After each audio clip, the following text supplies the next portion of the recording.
Estamos em maio e a Igreja Católica dedica esse mês a Nossa Senhora, a Mãe de Jesus. É nesse período que os fiéis realizam diversas demonstrações de fé e práticas devocionais a Nossa Senhora. Coroações, oração do terço, momento mariano. Quer saber de onde surge tudo isso e qual a importância dessas práticas?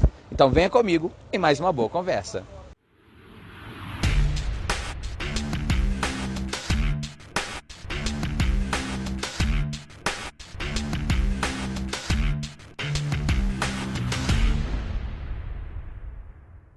E a nossa boa conversa de hoje é com o seminarista Ronan Costa Silva. Mas antes de começar a nossa conversa, Ronan, convido você de casa a se inscrever no canal, clicar no sininho, dar like no vídeo, para assim que a gente publicar um material novo, você receber a notificação.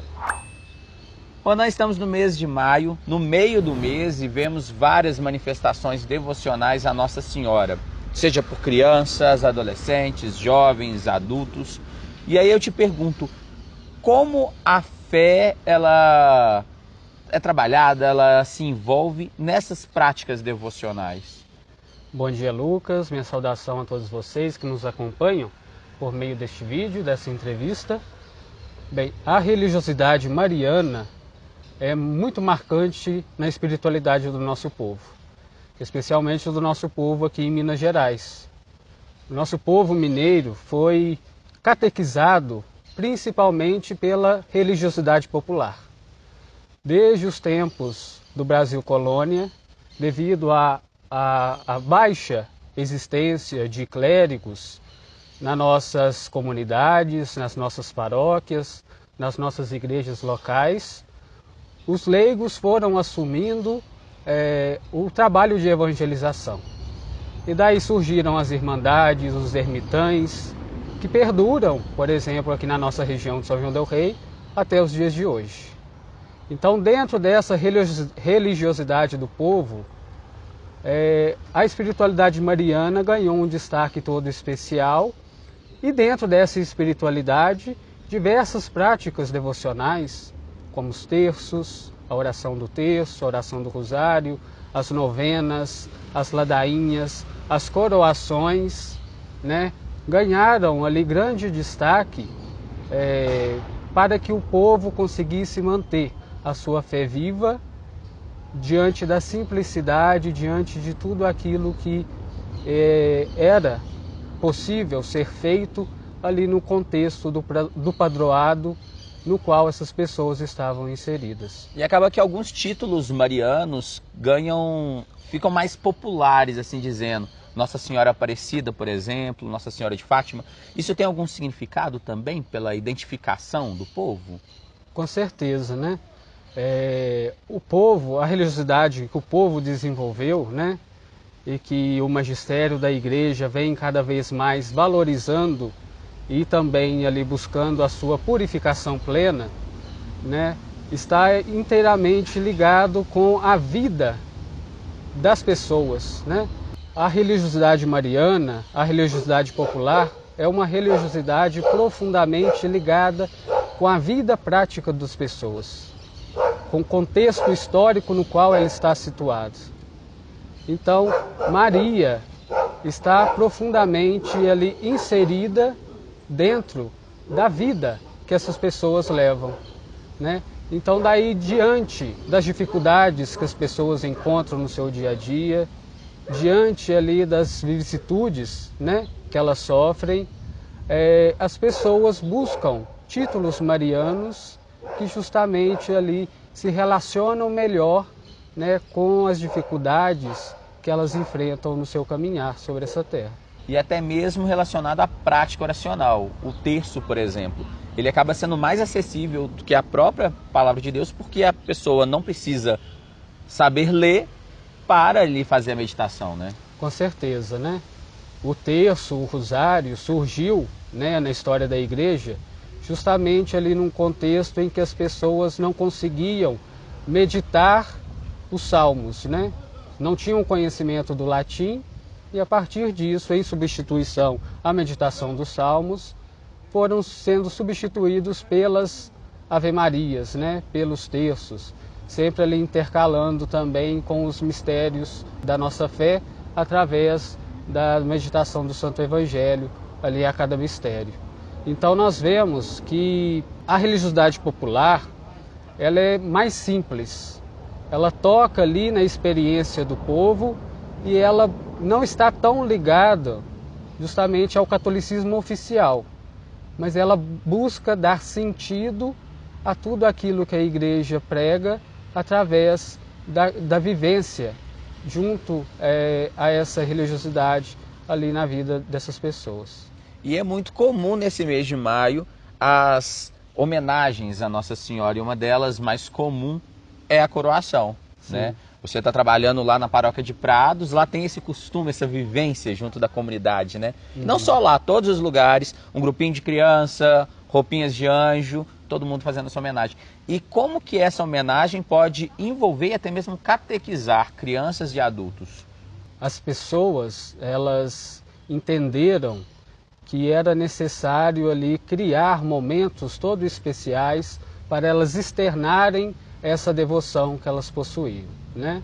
O mês de maio é um mês em que as pessoas se utilizam para externar todo este amor à Nossa Senhora, né? Nós não sabemos ao certo qual a origem de se dedicar ao mês de maio à Nossa Senhora.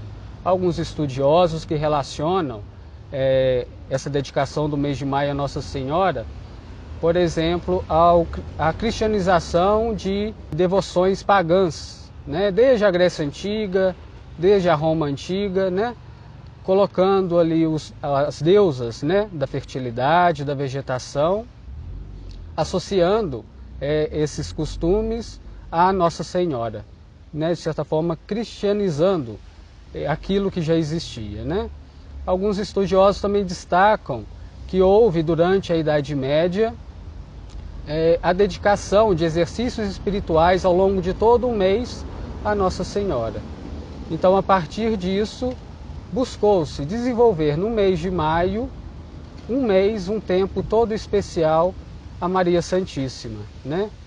Especialmente porque nós somos herdeiros, né, de uma cultura ibérica, de uma cultura europeia, no qual o mês de maio é o mês em que se inicia a primavera, é o mês das flores, é o mês em que os dias ficam mais longos, em que o sol, de certa forma, ali ganha destaque, né?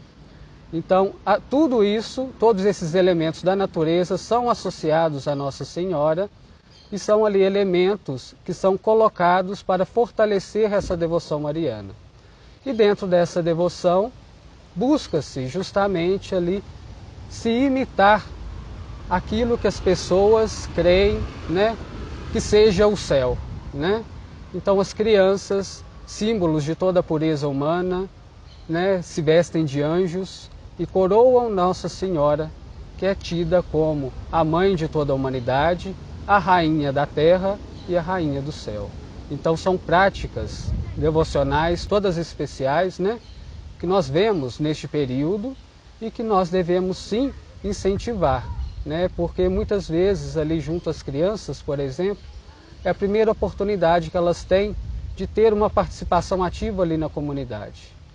É a primeira oportunidade que elas têm de se inserirem realmente ali na atuação junto às outras crianças e junto também ali à catequese na qual elas já participam. E vai muito além do que uma apresentação em si, é algo que se conecta para a vida. Com Depois certeza. de adulta a pessoa tem aquela lembrança e recorda sempre cada vez mais essa devoção. Com certeza, são marcas que ficam durante toda a existência da pessoa, né? É muito comum, né, nós chegarmos nas casas, né, e nós conversarmos, por exemplo, com as mães, e nós vemos que elas incentivam as suas filhas a coroarem justamente porque elas coroaram na infância. Então ali é o momento de um despertar para a fé. É o momento que a pessoa consegue ali se conectar com a devoção na qual elas possuem. É o momento em que elas podem ali externar todo o amor que elas sempre aprenderam de Nossa Senhora e que é um amor que liga diretamente a Jesus Cristo, que liga diretamente a Deus.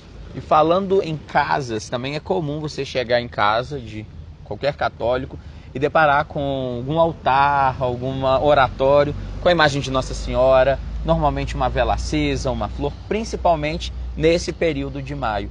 E aí eu te pergunto, para a gente encerrar nossa conversa, que esse mês temático é uma forma também de incentivar essa questão da oração à Nossa Senhora e principalmente também em um momento de família? Com certeza. Os documentos recentes do nosso magistério têm destacado a religiosidade popular, de uma forma geral, e não somente a mariana, como a detetora de uma grande força evangelizadora, né?